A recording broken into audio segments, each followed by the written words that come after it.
Iran से टक्कर पर ट्रंप का जो नया पोस्ट आया है वो बहुत ज्यादा ईरान को कड़े शब्दों में एक चेतावनी देने वाला है। अब मैं अच्छा आदमी नहीं रहा, यह कहा ट्रंप ने। बेहतर होगा ईरान समझ जाए। ईरान को डील करना नहीं आता, ट्रंप यह भी कह रहे हैं। ईरान खुद को संभाल नहीं पा रहा है।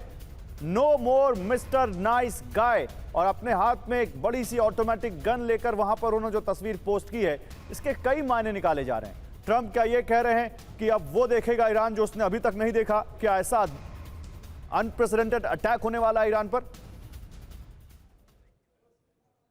देखिए, अब जो ट्रंप ने ऐलान किया है उसको जरा समझने की जरूरत है, उसको डिकोड करने की कोशिश करते हैं।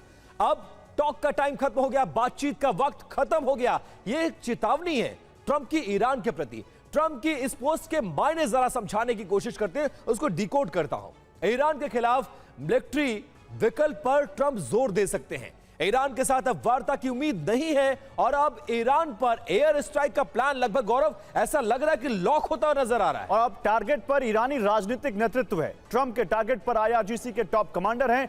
ईरान जंग का दूसरा चरण कभी भी आरंभ हो सकता है। हॉर्मुज में सैन्य नाकाबंदी बढ़ाने की तैयारी है ट्रंप की।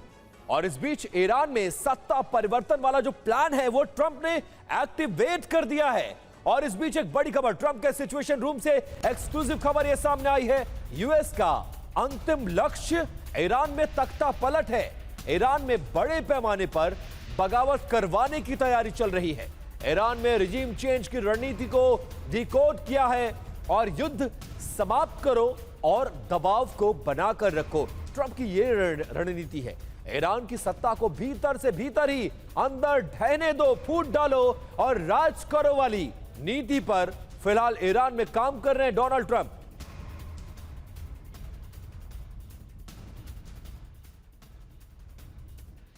तो ट्रंप का प्लान बैकडोर से रिजीम चेंज, ट्रंप का प्लान एक्टिव। अब क्या बैकडोर से वो ईरान की सत्ता को बदलेंगे? ट्रंप का दावा था कि खामनेई को मारकर सत्ता परिवर्तन किया। हकीकत यह थी कि ईरान में कट्टरपंथी विचारधारा ज्यादा बढ़ी। मुस्तफा के नेतृत्व में आईआरजीसी ज्यादा ताकतवर होकर उभरी। अगर युद्ध हुआ तो आशंका है कि ईरान तेजी से एटमी वेपन की तरफ बढ़ेगा। आशंका नंबर 2, ईरान के मिसाइल प्रोग्राम में तेजी आएगी। आशंका नंबर 3, मुस्तफा खामनेई के प्रति एकजुटता आएगी।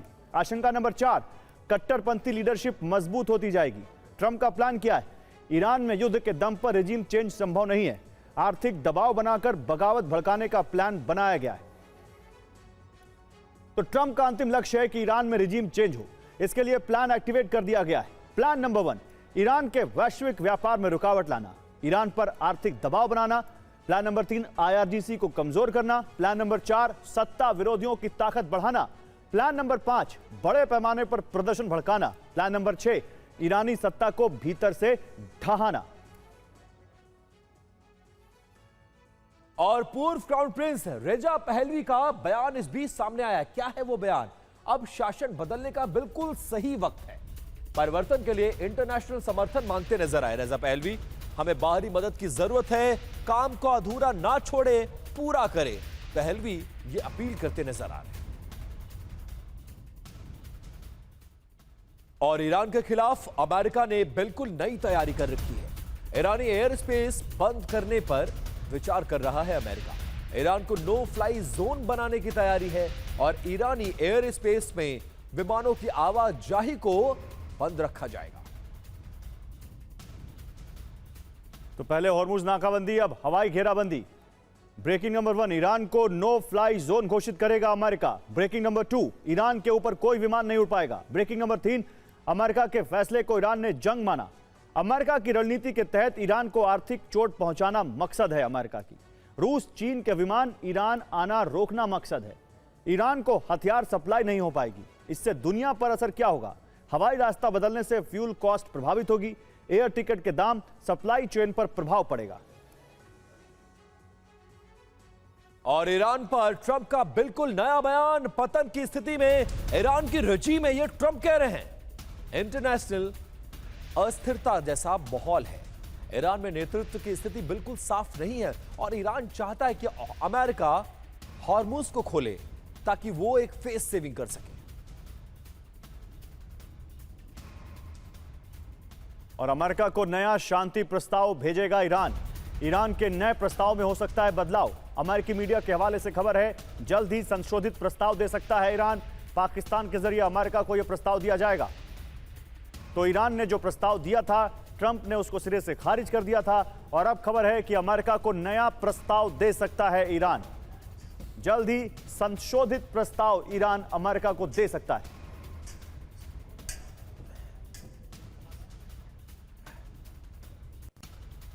और नए प्रस्ताव पर ईरान से बड़ी खबर है। प्रस्ताव पर मुस्तफा से चर्चा करेंगे वार्ताकार। नया प्रस्ताव भेजने से पहले मुस्तफा की सलाह ली जाएगी। नए प्रस्ताव के लिए कुछ दिन का समय मांगा गया है।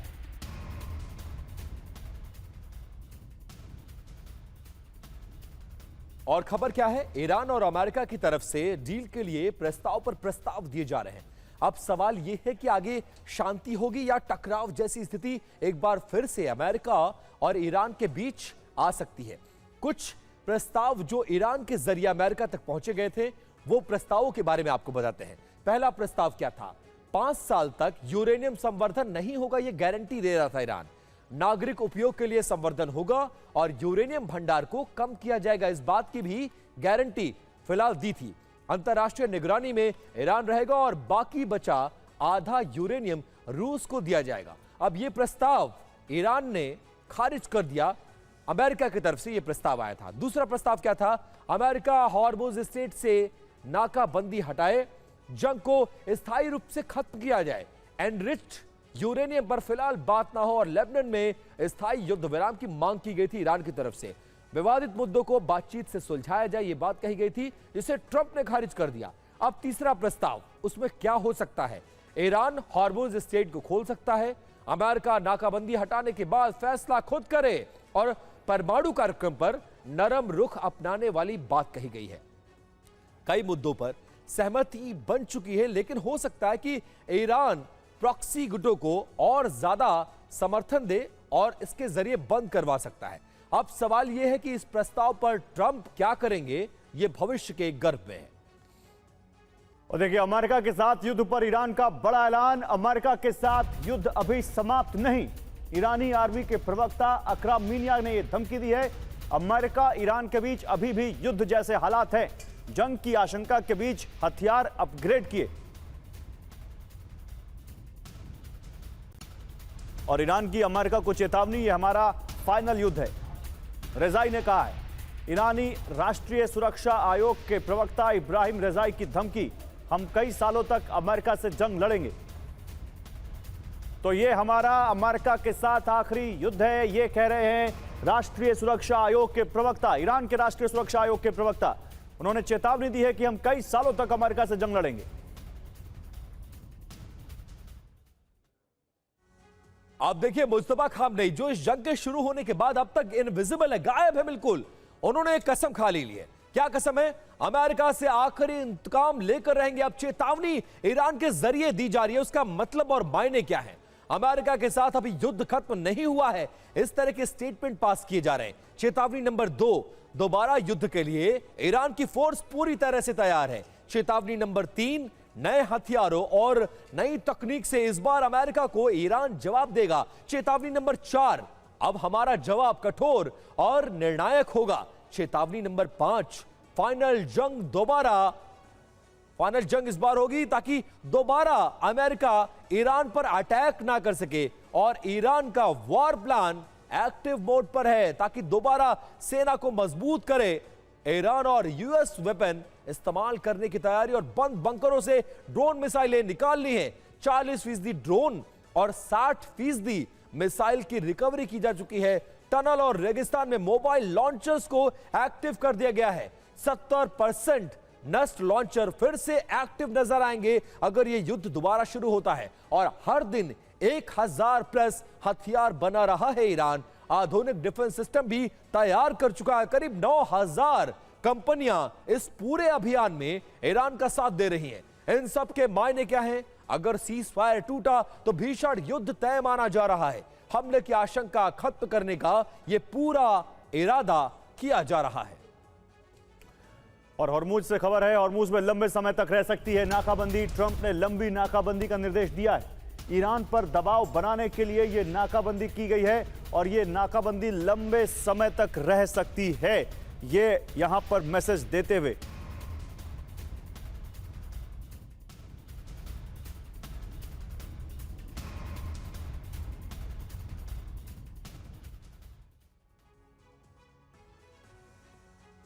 अब देखिए, अरब सागर में अमेरिकी सेना का एक्शन देखने को मिला है। एमवी ब्लू स्टार 3 जहाज पर उतरे हैं यूएस के मरीन कमांडोज। यूएस नौसैनिकों ने तलाशी के बाद इस जहाज को छोड़ा। जहाज को ईरान ले जाने का शक था। अमेरिका ने यह बात साफ की है, ईरान के खिलाफ हमारी नाकेबंदी जारी रहेगी। अमेरिका ने यह भी क्लियर किया है। तो समंदर में फिर जंग, अमेरिका का एक्शन। हॉर्मुज में नाकाबंदी को लेकर अमेरिका सख्त है। एमवी ब्लू स्टार 3 जहाज पर उतरे यूएस मरीन। शिप को ईरान ले जाने के शक में अमेरिका ने पकड़ा है। अमेरिकी नौसैनिकों ने तलाशी के बाद इस जहाज को छोड़ा। और ऑपरेशन टीम का नाम था मरीन एक्सपेडिशनरी यूनिट। और यूनिट की खासियत को भी आपको समझाने की कोशिश करते हैं। समुद्र में अमेरिका का मोबाइल मिलिट्री ग्रुप हमेशा एक्टिव मोड पर रहता है। एडवांस एम्बिफियस शिप से कहीं भी मूवमेंट हो सकती है और नेवी के साथ मिलकर ऑपरेशन को अंजाम दिया जाता है। समंदर से लेकर बड़े जमीनी हमलों में यह माहिर है। टोही अभियान में अमेरिका की प्राइम यूनिट है ये। और इसी बीच एक बड़ी खबर है, ईरान के एटमी प्रोग्राम पर अमेरिकी विदेश मंत्री मार्को रूबियो का बड़ा बयान आया है। ईरान कभी न कभी परमाणु हथियार बना लेगा। इस्लामिक शासन रहा तो एटमी हथियार बनाएगा ईरान। और अमेरिका के साथ वार्ता पर ईरान ने चेतावनी दी है। संवर्धित यूरेनियम पर बात नहीं करना चाहता है ईरान। ईरानी असेंबली एक्सपर्ट्स अब्बास काबी ने इस बाबत बयान जारी किया है। संवर्धित यूरेनियम हमारा नैतिक अधिकार है और इसको हमसे कोई नहीं छीन सकता है। यूएस से समझौते पर सर्वोच्च नेता की मंजूरी जरूरी है। और आगे बढ़े उससे पहले लेबनान से एक बड़ी खबर आ रही है। हिजबुल्लाह का सुरंग नेटवर्क तबाह कर दिया गया है। 450 टन बारूद से 2 सुरंग ध्वस्त कर दिया इजरायल ने। 2 किलोमीटर लंबी सुरंग तबाह की है इजरायल की सेना ने। सुरंग में रह रहे थे हिजबुल्लाह के लड़ाके। सुरंग नेटवर्क बनाने में ईरान शामिल था, यह कहा आईडीएफ ने। और लेबनान में इजरायली हमले लगातार जारी हैं। लेबनान सिविल डिफेंस के 3 जवानों की मौत हुई है। सीज फायर के बावजूद आईडीएफ की यह बमबारी देखने को मिली है। दक्षिणी लेबनान के मजदल जून में आईडीएफ ने यह एयर स्ट्राइक को अंजाम दिया है।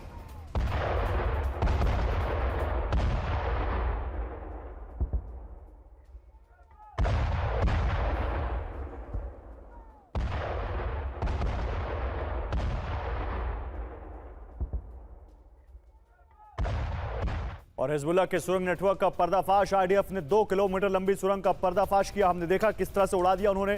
दक्षिण लेबनान के कंतारा में 2 सुरंग मिली। सुरंग से बड़ी मात्रा में हथियार भी बरामद हुए।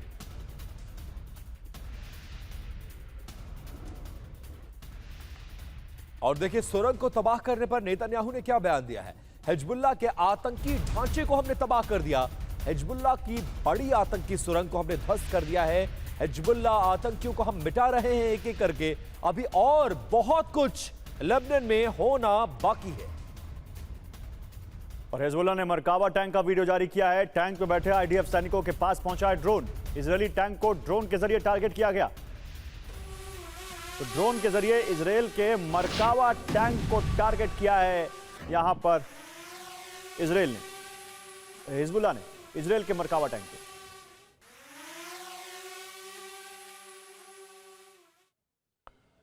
और युद्ध विराम समझौते के बीच इजरायल और हिजबुल्लाह के बीच संघर्ष जारी है। समझौता सिर्फ कागजों पर रह गया है। 3 हफ्ते बाद इजरायल ने बेका वैली पर हमला कर दिया और बेका वैली पर हुआ हमला इजरायली सेना की बदली हुई रणनीति का यह हिस्सा नजर आ रहा है। और दूसरी तरफ है, इजरायल के प्रधानमंत्री ने रणनीतिक दांव खेलते हुए कहा कि हिजबुल्लाह के हथियार खत्म हो गए हैं, लेकिन इजरायल पर जारी हमले नेतन्याहू के दावे पर ही सवाल उठा रहे हैं। बेका वैली पर हमले का मतलब है ये हथियारों का गढ़ है। बेका वैली में हिजबुल्लाह के अंडरग्राउंड हथियार गोदाम हैं, अहम रसद गोदाम है। हथियार निर्माण के साथ हथियारों की आवाजाही भी यहीं की जाती है। बेका वैली हिज्ब का रणनीतिक आधार रहा है, जहां हिजबुल्लाह के लड़ाकों को मिलिट्री ट्रेनिंग दी जाती है। जिसमें हथियारों के इस्तेमाल, स्पेशल ऑपरेशन समेत रादवान फोर्स शामिल है। बैलिस्टिक मिसाइलों और ड्रोन लॉन्च के साथ अंडरग्राउंड बंकरों का इस्तेमाल भी होता है। यहां से मिसाइलें और ड्रोन दक्षिणी लेबनान में हिजबुल्लाह के बाकी ठिकानों तक पहुंचाए जाते हैं। हिजबुल्लाह का 90% हथियार जखीरा नष्ट हो चुका है, यानी हिजबुल्लाह के पास अब जंग के लिए मात्र 10% हथियार ही बचे हैं।